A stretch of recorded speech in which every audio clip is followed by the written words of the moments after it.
Я чеченка, выехала с Чечни в 2011 году.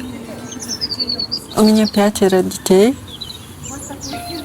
У нас редко получается выйти на прогулку вместе. Муж звонит мне каждый день, спрашивает, как мы, что мы делаем. Я вышла замуж в 2005 году. Меня преследовали за то, что я вышла замуж. Я часто вспоминаю родительский дом и очень скучаю. Надеюсь, скоро все закончится, и Чечня станет свободной, и мы вернемся домой.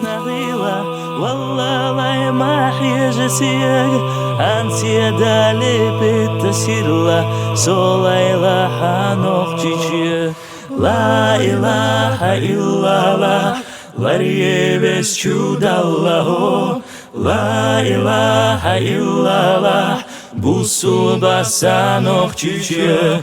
La ilaha illallah, varieves чудаллаху.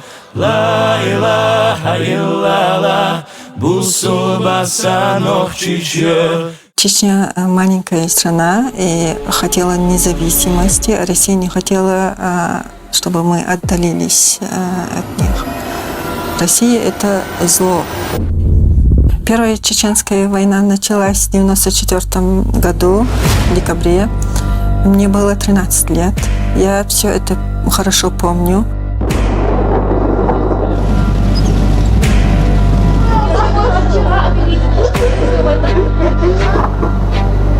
Декларация о государственном суверенитете Чеченской Республики была принята еще в СССР в соответствии с законами СССР.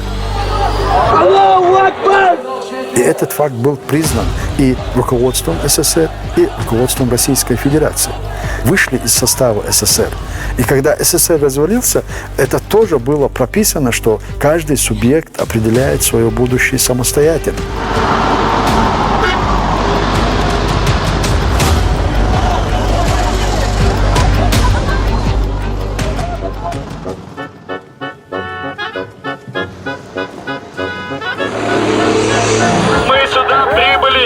Подавление народа.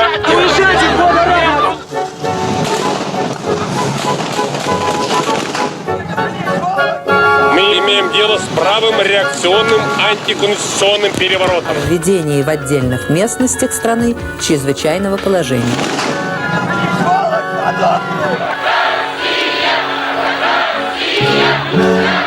90% народа поддерживало независимость Чеченской Республики Ичкерия.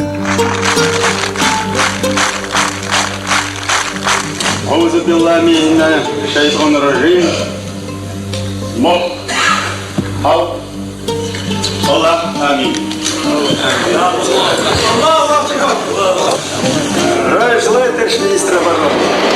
Все в порядке, салютую, Ичкерия. Присягу принял. Никаких у нас между военными и народом, никаких конфликтов нет. С приходом Дудаева и вот объявления нашей государственности народ почувствовал свободу. Да, действительно, народ был вольный, вильный, как говорят в Украине.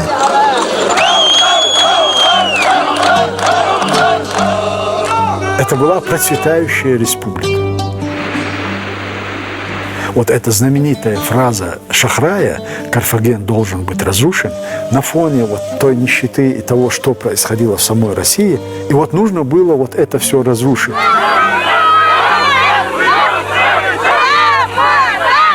Провокации начались с 1992 года. В принципе, теракты, создание так называемой оппозиции. Ельцин создал временное правительство, он создал структуру, противовес Джохару Дудаеву, и они начали готовиться под предлогом, что это чеченская оппозиция выступает против. Чеченская республика Российской Федерации, и никто об этом не должен забывать. Почему наша республика называется Чеченская республика Ичкерия, хотя по Конституции мы Чеченская республика. В 1993 году, когда Ельцин включил Чеченскую республику в Конституцию, тогда же Джохар издал указ и изменил название республики. И с этого времени называется Чеченская республика Ичкерия. В 1993 году нас включили в состав Российской Федерации, просто приняли новую конституцию и вписали односторонне. Чеченская республика является субъектом Российской Федерации. Вот то же самое они сделали с украинцами. Путин сейчас, когда обновлялся, он же включил и Луганск, и Донецк, и Крым. То же самое сделало с Херсонской, Запорожской областями, которые тоже они якобы присоединили к России. 11 декабря Ельцин уже подписал указ о вводе войск на территорию Чечни.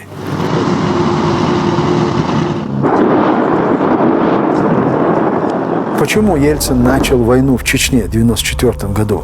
Они ждали, пока не решится вопрос с Украиной.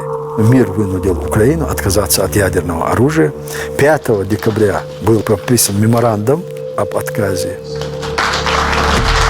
Избавившись от ядерного оружия, Украина становилась очередной жертвой. Но чтобы дойти до Украины, сначала нужно было решить вопрос с Чечней. Я часто вспоминаю войну, которая была в Чечне. Там мало осталось парней. Многие воевали. Никто с дома не уходил. И мы боялись выйти даже. И стреляли они минометами возле дома. И самолеты тоже летали.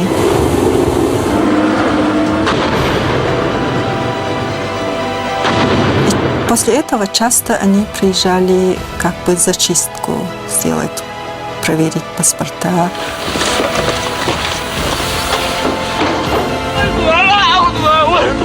Они были такие ярости. На них смотреть, как будто они нас сидят. Кричали: давайте назад, женщины, идите в дом. А женщины боялись отпускать мужчин. Они сразу, когда зашли в село, 3 мужчин сразу на месте их застреляли. Сказали, это за наших братьев. Сразу, без допроса. Безвинные, безоружные люди, мирные люди, они дома были, когда зашли войска. Моих братьев тоже, меня, моих родителей, всех родственников они начали увозить, пытать, били током. Многие завязали проводы, и у них стоял там аппарат, и на аппарате они крутил, а у меня руки были завязаны сзади и в наручниках. И когда они били током, они держали рот, чтобы я не орала. Мы там были в сутки у них. Они мне угрожали, что убьют братьев, если я не скажу, где находится мой муж. Этого я не знала, где он находится. Если бы знала, то я им не сказала бы. Он никогда в жизни не сдастся. Он знает, что с ним будет, если попасть их в руки. Мы оказались в войне с Россией. Весь мир от нас отвернулся. Нас зачислили в разряд внутреннего дела России. И многие народы, которые тогда еще думали о возможном своем суверенитете и о своей независимости, они аппетиты поубавили, наблюдая за теми жертвами, которые происходят в Чечне.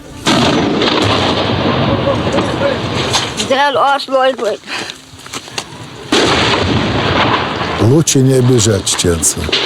Наш народ уже 400 лет воюет. Мы всегда защищались.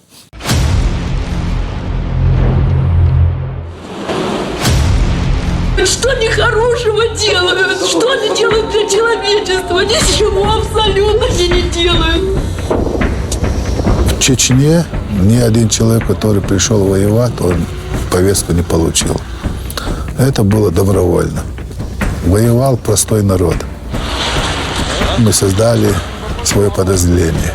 Ну, как в Украине создавались теробороны, оружие мы сами покупали, боеприпасы тоже сами покупали. Я даже в советской армии не служил, потому что я женился рано. У меня уже было 2 детей, вы знаете, высшее образование. 2 детей уже в советскую армию не брали. В 1994 году Джохар Дудаев назначил меня министром культуры Чеченской Республики Ичкерия. Я как член правительства, имея, естественно, я был военно обязанный, я сначала вступил в народное ополчение, а в последующем Джохар вызвал, и уже к марту месяца он меня назначил командующим 7-м фронтом. А я войну завершил уже командиром отдельной бригады особого назначения. Уже после смерти Джохара Дудаева Зелимхан Яндальбиев назначил меня помощником по национальной безопасности, секретарем Совета Безопасности. Помощи было ждать неоткуда, и мы нападали на колонны, забирали у них вот это оружие, боеприпасы, и этим же оружием воевали против русских. Я что, бандитка? Я что-нибудь вам сделаю? Это просто геноцид идет. У меня вообще была самая мирная профессия. Работал учителем физкультуры и спорта в Чечне. Я не военный человек. Просто меня вот эта война, Первая и Вторая Чеченская война, сделала военным. В одной из операций я был ранен.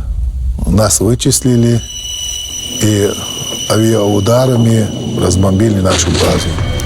И тот блиндаж, где я находился, с взрывной волны меня отбросило, и выход, оказывается, завалило. Вот и все. Когда я очнулся, я не понял, где я нахожусь. Было кругом темно, на глубине 3-4 метров. Я начал первое время откапывать, но сил не хватало. Я проваливался без сознания. Я не знал, где ночь, где день. В итоге смирился со своей участью. Я слышал, что кто-то копает, и услышал чеченские голоса. Прошло почти неделя, и они вспомнили, что у них есть запасы еды. Они думали, что я уже умер. И когда узнали, что это я кричу, они начали быстрее это откапывать, откопали меня. Умереть это не страшно было, просто вот это чувство, что ты под землей и засыпанный, и у тебя нет сил откопаться, вот как бы выйти оттуда, вот это угнетает. И до сих пор меня вот это состояние преследует иногда.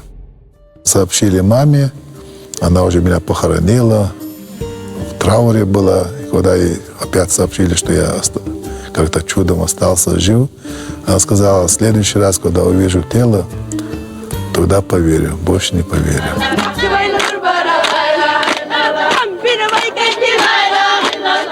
Чеченские женщины мужественные, многих наших чеченцев, да и даже мужчин.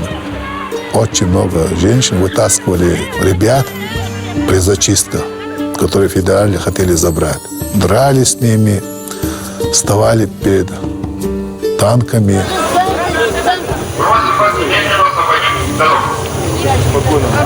Наши женщины самые-самые лучшие.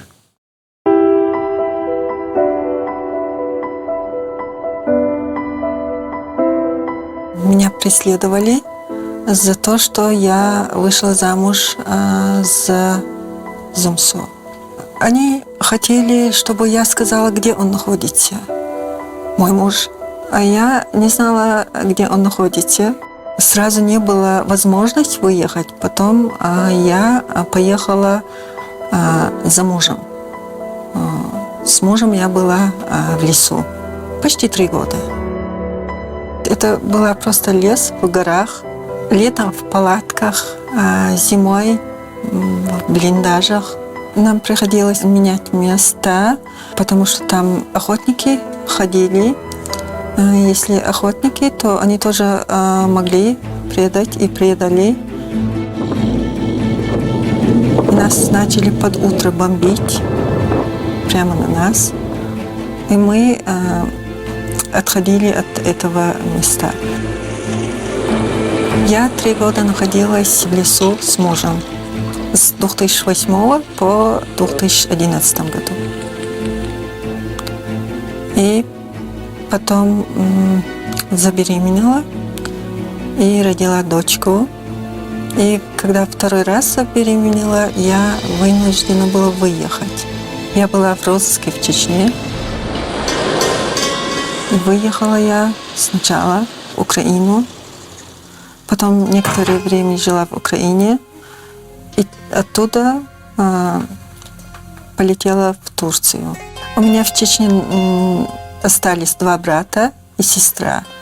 Мама 2 года назад умерла.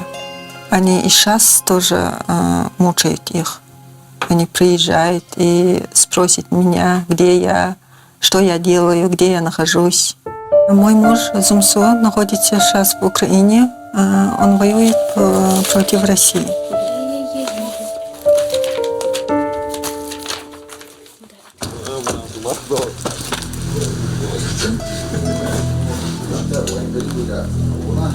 Я в то время был женатым уже в 2003 году и развелся, и женился. Ну, так получилось это. Сын родился, она отдала его моей маме, уже 3-месячный, вот, в чеченском обществе. У нас, если родился у тебя ребенок, если ты развелся, то возвращают обратно этого ребенка. Если ребенок находится у своего отца, это у нас очень нормально. И моя мама после этого не жила в Чечне и забрала ребенка, поехала в Европу.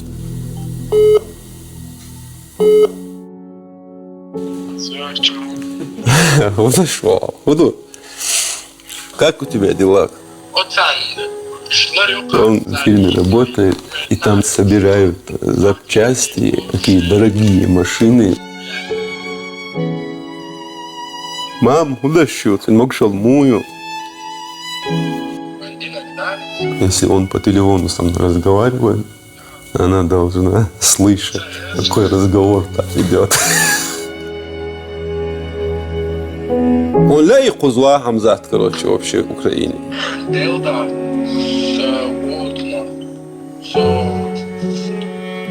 Мне дал слово, что он приедет. Я горжусь отсюда.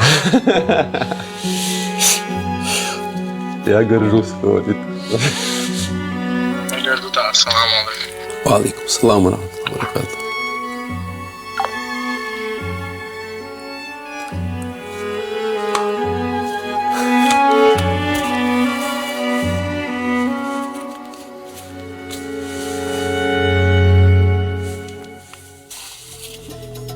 Через 19 лет я увидел своего сына, короче, вот так, реальности, короче, что я мог его или обнять вот так. Я уже находился в федеральном розыске. После этого я уже был в Интерполе, Европоле, короче. Да, вообще много что добавилось. Из Чечни я уехал в Турцию. Вот так, с Турции в Сирию. Я же 3 года сидел, просто обвиняли в терроризме. У вас началась война, 24-го началось, 29-го уже мы были в Украине.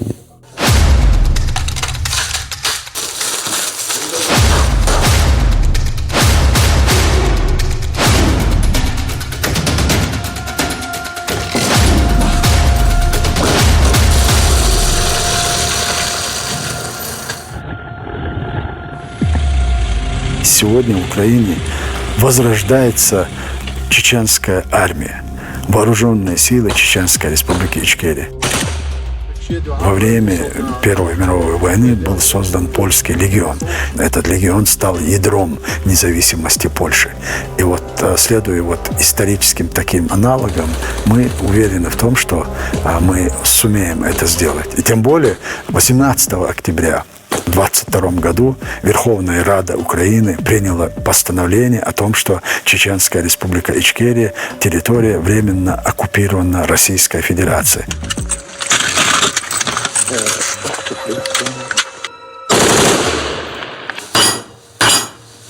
братья голодные не будут, будут сыты и будут воевать хорошо. У нас с детства в семье была любовь к Украине. В детстве нам говорили про Украину.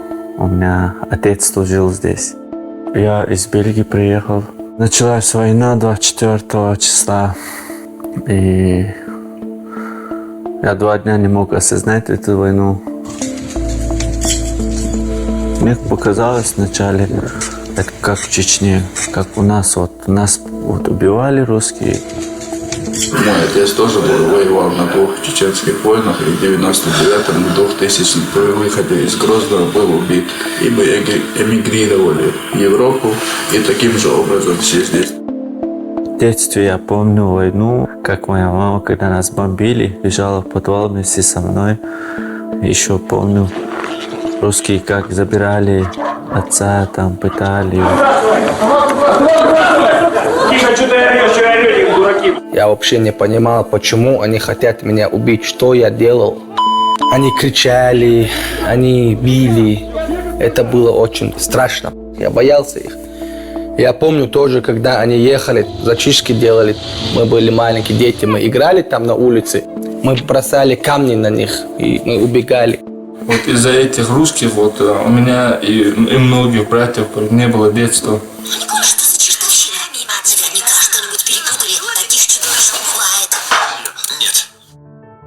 Без мяса, как говорится, волку никак.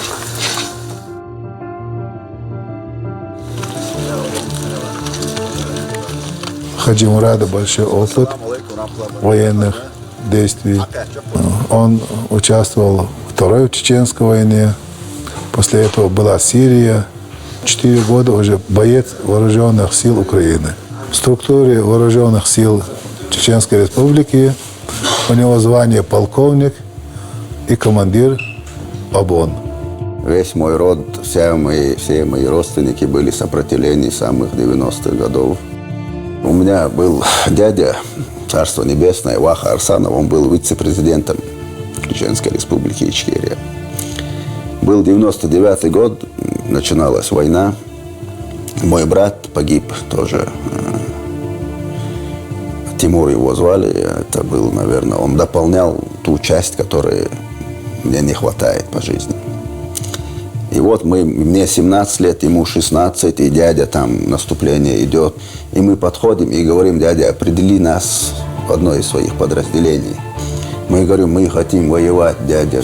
Он на нас посмотрел и сказал: не переживайте, сказал, эта война, может быть, еще вашим детям достанется, вы успеете. И вот я эти слова и парням говорю, и сегодня уже 23 года прошло. Жидкий суп будем готовить, и тут вареное мясо разбираем. Молодые, они вспыльчивые, им хочется геройствовать. Всегда должен на чеку, всегда готовы должны быть, потому что враг недалеко от нас. Меня после учебки сразу отправили на Херсонское направление, где дали 2 гранаты и нож. Сказали мне, один для врага, а другой, чтобы не попасть в плен, а нож тушенку кушать. Конечно, прошел. Я же чеченец, но у меня другого выбора не было. Это была проверка на смелость. Я прошел это. Заехал в село. Как раз оттуда уходили русские. Они уходили, убегали.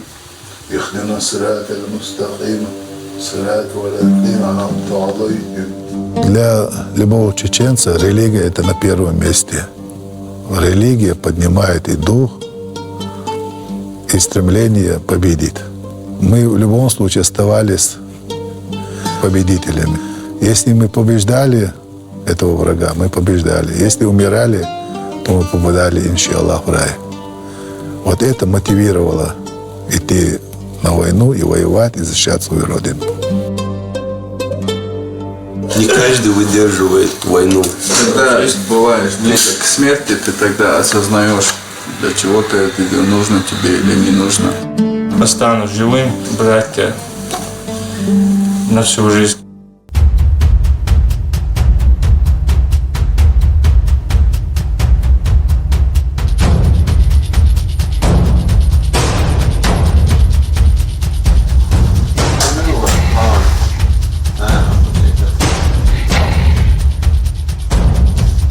Мы же тоже люди, как и вы.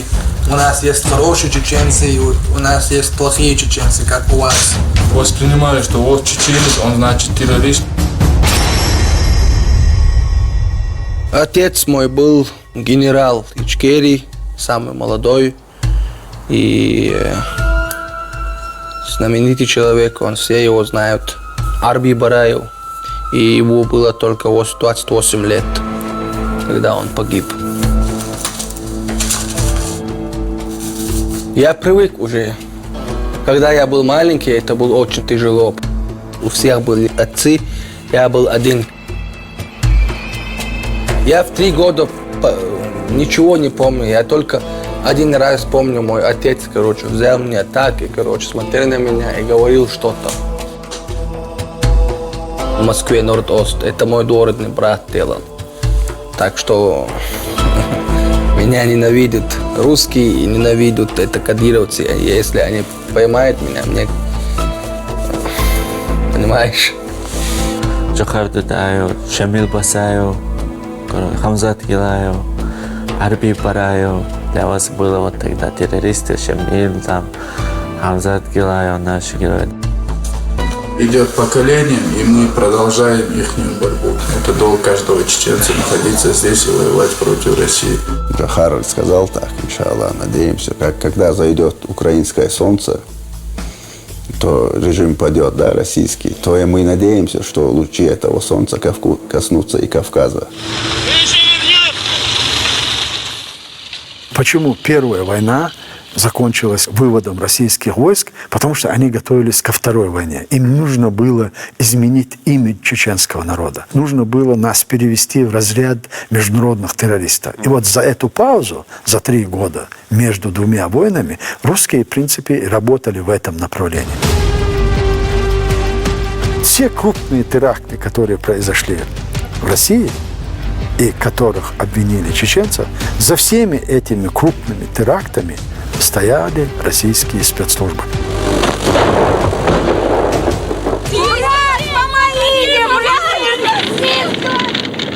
Главное требование людей, которые захватили Буденновск, было остановить войну и вывести войска. Благодаря вот этой акции приостановлена была война.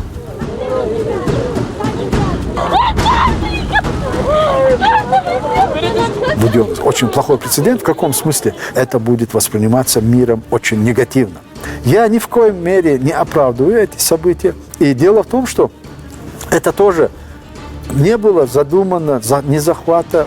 Мы не собирались конкретно захватывать Буденновск. Мы хотели добраться до Москвы.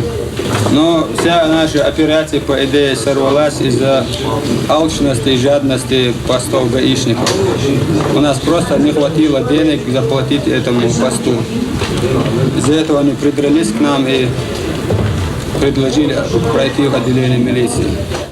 Их, когда вернули в Буденновск, перестрелка, стрельба, были ранены. Этих раненых повезли в больницу. И когда уже они поехали уже забирать этих людей, уже были стянуты войска, и они все, загнали в эту больницу. Люди, которые находились внутри, они стали одной частью, потому что их всех зачислили в разряд врагов, и их начали уничтожать. Мы сняли сетку с окна и показываем, мы одни, ребята, одни, махали, не стреляйте нас. Только мы сейчас прошло 30 секунд, три выстрела было с гранатомета. Нас уничтожат, чтобы мы миру об этом не рассказали. Чеченцев я не любил откровенно, но сейчас отношение изменилось. Поход Басаева и его людей на Буденновск с восхищением приветствовался в Чечне. Шамиль был у нас один из лучших стратегов, тактиков. Конечно, он герой для нас. Этот террорист поставил Русь на колени. Он не полез к вам, а вы полезли. Мир увидел, кто прав. Кто был прав? Вы объясните, кто был прав. Шамиль это стал национальным героем. Патриотизм в Первую Чеченскую войну в Чечне был на высшем уровне. Ельцин объявил о том, что он приостанавливает военные действия и готов начать диалог с Жохаром Дудаевым. И вот в процессе подготовки так называемых переговоров с Жохаром Дудаевым, они нанесли ракетный удар, они убили Жохара Дудаева. Ни о каком перемирии они даже и не думали. Норд-Ост от начала до конца провокации российских спецслужб.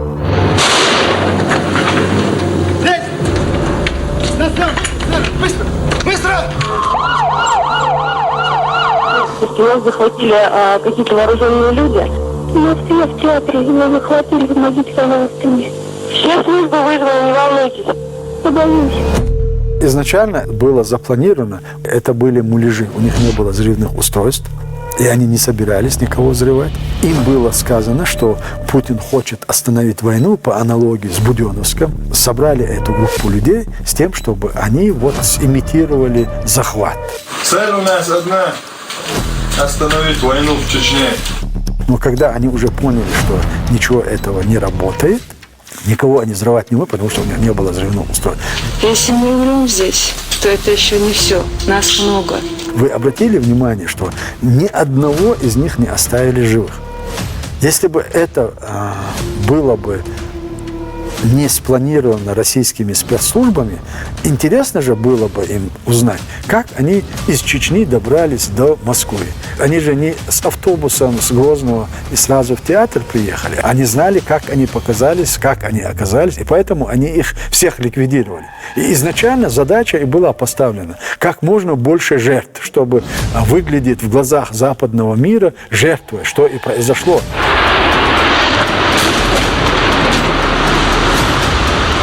Помните, 11 сентября 2001 год, нападение на Соединенные Штаты Америки.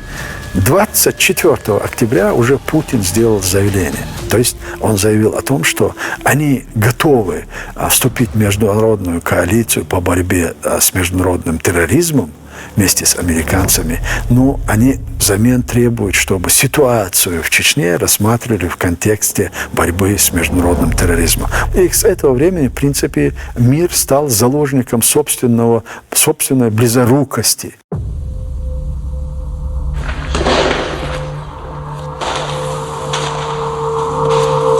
2004 год, трагедия в Беслане. Каждый теракт к чему-то привязывался. Какие последствия за этим? После взрыва дома в Москве и Волгодонске Путин стал президентом. После Норд-Оста полностью свернули независимую журналистику. После Беслана отменили региональные выборы. Просто закручивались гайки, что позволяет Путину делать, и позволяло ему делать все, что он делал. Мы будем преследовать террористов везде. В аэропорту. Значит, вы уж меня извините, в туалете поймаем, мы и в сортире их замочим.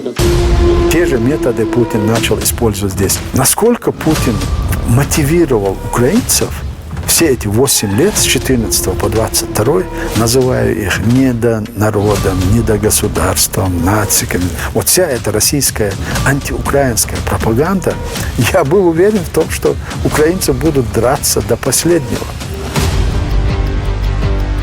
Нам поступила информация, в селе находится русский террорист. Двох хлопців убили. Вони були гражданські. Оккупанты находились в этих двух домах. Я почала нему кричати, що не вбивайте сина. Они же атаковать хотели. В итоге атаковали мирные дома. Мы тут переждали ночь и на рассвете атаковали.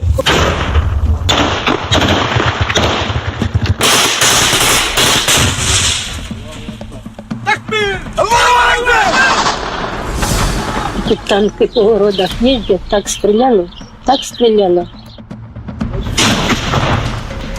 Ты ненормально? У тебя 1 300-й, Да, проблема. Легкий 300-й, Да, не проблема. Была цель поставлена уничтожить как можно больше техники и один танчик взять в плен. Удалось? И мы уничтожили. Самое страшное в этой войне, когда умирают молодые ребята, которым 15, 16, 18, 20 лет. Красивые, здоровые, как золотые зерна. И вот эти ребята, которые даже никогда не брали за руку девушку, вот, как бы даже не трогали ее, И вот когда они умирают, тогда это очень больно и страшно. Война, может быть, когда-то далеко в юности мне казалось это что-то романтичным. Никакой романтики и ничего хорошего в этом нету. Это страх, боль, слезы и матерей, жен, детей.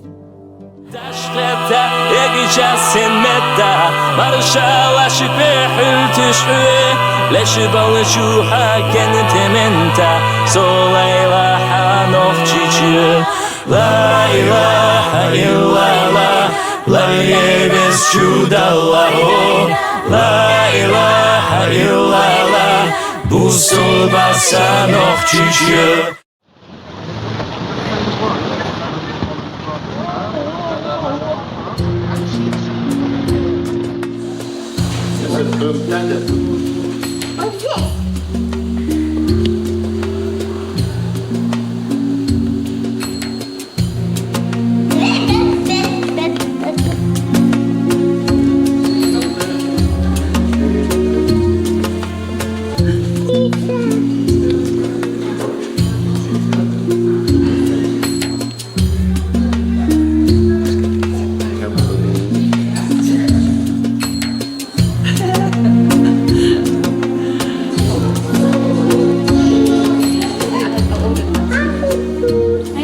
Меня зовут Роза, я жена Закаева Ахмеда, и в Лондоне уже 20 лет.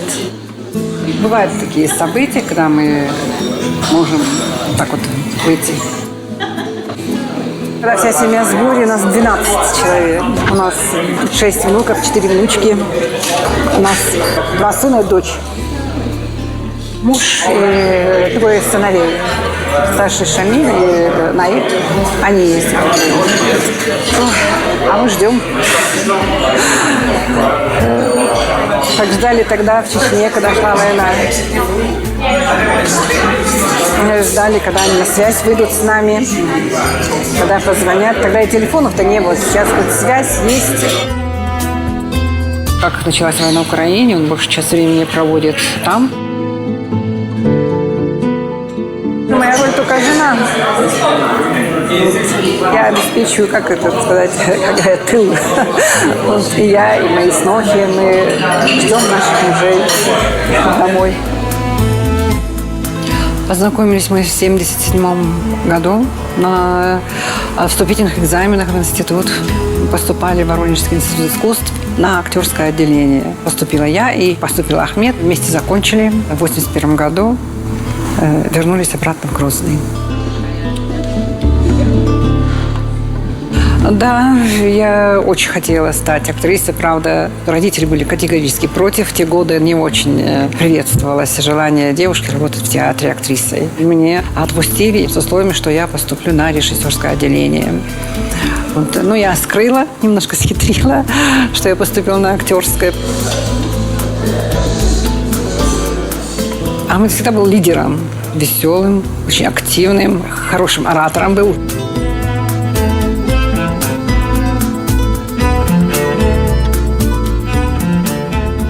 Я в театре не работала.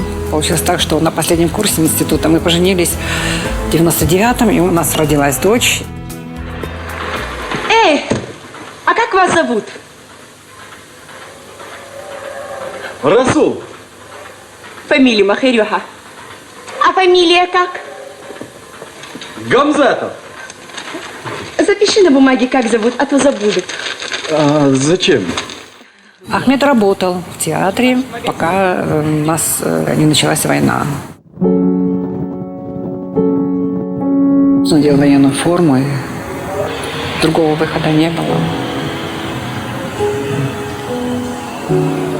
Это было очень естественное желание сопротивляться.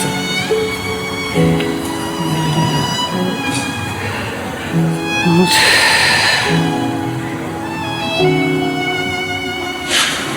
Да.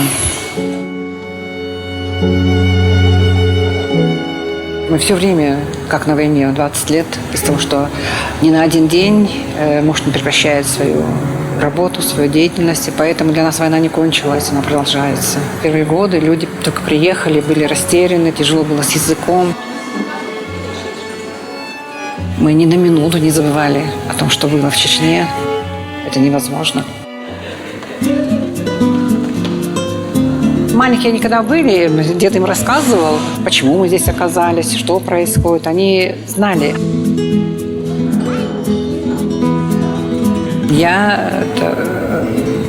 Это важная часть жизни чеченской женщины. Самое главное, на первом месте это муж и дети. Нам остается только молиться, и мы молимся. Просим Всевышнего вернуть их живыми домой и закончить эту страшную войну.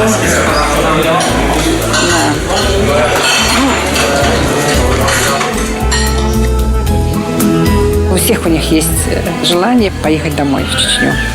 Это будет необыкновенный день, необычный день. Это будет самый счастливый день в нашей жизни, мне кажется.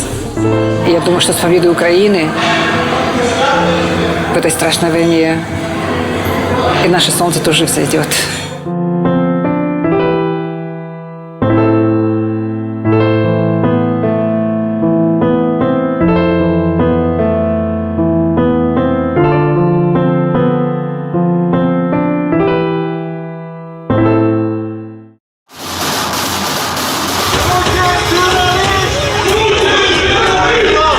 Моя страна последние 20 лет находится под оккупацией. Чеченский народ вместе с вами. Украина! То унижение, которое сегодня испытывал чеченский народ и чеченское общество, этого не было никогда.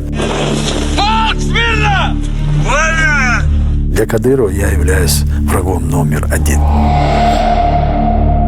Жестокий, безграмотный, абсолютно конченый, моральный урод, с которым можно сделать все, что угодно. Путин сделал на него ставку. Вокруг него есть только несколько человек, которые имеют нормальное оружие с боеприпасами. Остальные все, когда это выстраивается, они или оружие без патронов, или без бойков. Он боится этого. В начальном этапе до 7 тысяч чеченских бойцов сопротивления номинально перешли на сторону Кадырова и русских. В Украине брали в плен кадыровцев. На войне, как на войне. Он не знает, что я чеченец, я не знаю, что он чеченец. Он для меня враг. Их меняют хорошо. Сколько-то хороших воинов отдают за одного. И тем более, если я его поймаю, я его не могу себе оставить, правильно? Я его должен передать. Я в государстве.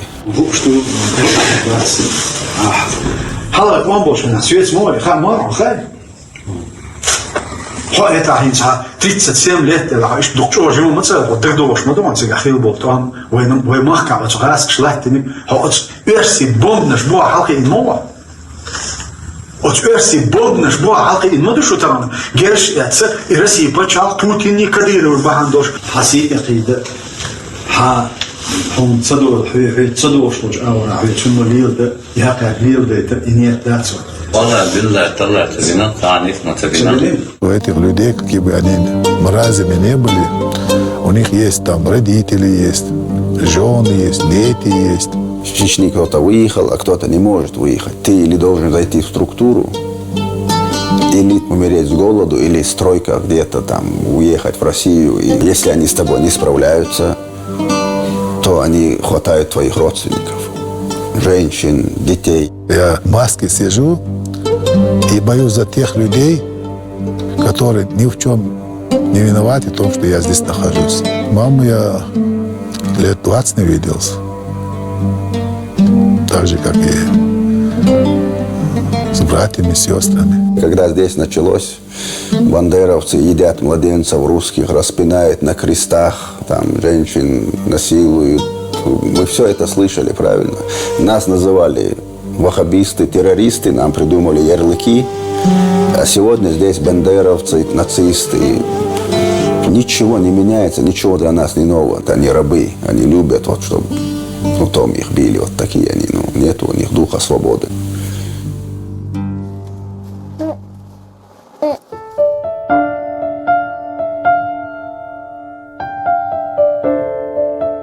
Они часто рисуют отца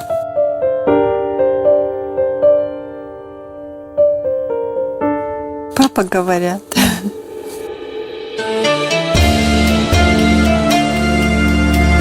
Сын на отца похожа, и с характером очень даже. Сын у меня боевой, спортом занимается и очень любит своего отца. Дети все любят и скучают.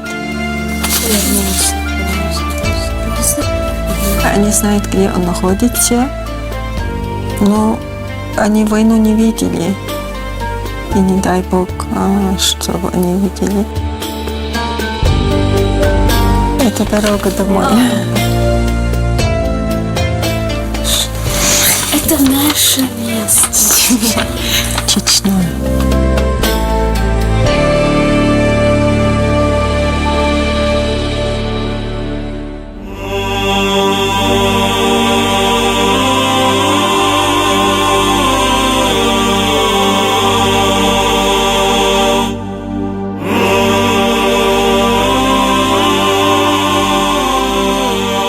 Война в Украине – это для нас шанс вернуться домой. Победой можно будет назвать, победой украинцев, чеченцев и всех других людей доброй воли, это демонтаж вот этой страны, этой империи. Россия закончится, когда взойдет украинское солнце. La ilaha illallah, la без чуда Аллаху. La ilaha illallah, Бусулбасанов чичье, Лечанов хардаш гобза, Лала наш хайга наш тие, Махкана гдерик дулобзар, Елалосанов чичье, Вайдегне херсташ юалу, Вайирсан дай надие, Ларьела без чуда Аллах, Бусулбасанов чичье.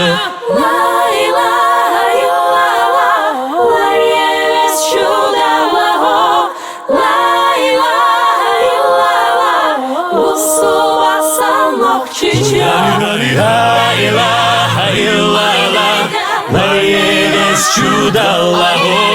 La ilaha illallah, Бусулбасанов чичье.